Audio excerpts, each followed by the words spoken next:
For the first time since John F. Kennedy was president at the height of the Cold War, the United States tonight restoring full diplomatic relations with Cuba, that tiny island 90 miles from the Florida coast. We're just back from the White House tonight, where late today I sat down with President Obama. The world watching as both he and Cuban President Raul Castro, Fidel Castro's brother, both standing before the cameras revealing that the U.S. will open an embassy in Havana for the first time in more than half a century. Tonight, we have exclusive pictures shot by Senator Jeff Flake, the release of that American contractor held in prison for 5 years, hugging his wife. Our team on the ground from Cuba in just a moment. But first, President Obama on the secret talks, the Pope, and the phone call with President Raul Castro that made it official. Mr. President, we all saw that first handshake a year ago with President Castro. It went worldwide. And now we're aware of the phone call in the last 24 hours. And I'm curious if there's something in that phone call you can share with the American people that assured you that Cuba is actually changing. Well, I'm not sure that Raul Castro at the age of 80-something is going to be changing significantly.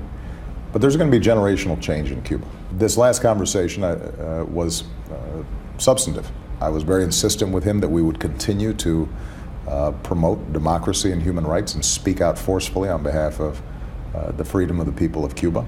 President Castro's brother, Fidel Castro, is he aware of what's happened? Does he approve? I'm not sure. I don't know what Fidel Castro's health status is. That's not an issue that was raised during the conversation. The Pope. Yeah. We know he reached out personally to both you and to President Castro. We now learn of this secret meeting at the Vatican. How crucial a role did the Pope play in all this? Well, he played a very important role. When I had the meeting with Pope Francis for the first time back in the spring, this was one of the items on the agenda. And so the assistance not only of him and his office in providing a moral authority to the issue, but also his practical facilities in the Vatican, I think was very, very important. He is the real deal. A remarkable man and an inspiration to all. Alan Gross. Yeah. America watched him come home today. American network. He looked a lot healthier than images we had seen before. Have you talked to him yet? I did. I had a chance to talk to him on his flight home.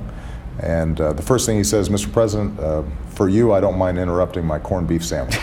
So I told him he had mustard on his upper lip, but we had a nice conversation. He obviously is joyful about being reunited with his family. It was tough while he was locked up. The State Department's list, the state sponsors of terror. Yeah. Cuba is on that list. Right. It shares a space with Iran and with Syria on the list. Right. Even North Korea has been taken off the list. How soon do you see Cuba coming off that list? Well, we're going to go through a very deliberate process and review it. The key issue here is to use that list based on facts, not based on ideology. And we will examine, are there instances of Cuba sponsoring terrorism actively? Former Florida Governor Jeb Bush, Yeah. who says he's now exploring, Right. looking at whether or not he'll run for president, said just this month that Cuba is a dictatorship, pure and simple. Do you agree with that? Is President Castro a dictator? Well, it's a one-party state, but keep in mind, so is China, so is Vietnam. But what we found is we're in a position to have more influence on the course of events in those countries when we have an active ambassador there, when we have people-to-people exchanges. But there are those who argue that the embargo should be strengthened, not weakened, pointing to the political prisoners that still do exist, the fact that they can't have demonstrations against their own government there, few have access to the internet. So what do you say to those in this country tonight who believe we ought to be moving in the other direction? Yeah.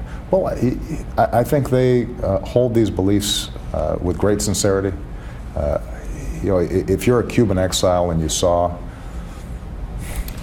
your family's driven from a country that you love, you're going to feel strongly about it and emotionally about it. And there are people who are friends of mine who feel that way. But what I've said to them is, we have the same objective. We want to see greater freedom, greater prosperity, greater opportunity for ordinary Cubans. Will you visit Cuba in your final 2 years as president? I don't have any current plans to visit Cuba. Not ruling it out? Well, let's see how things evolve. The president sitting down with us today.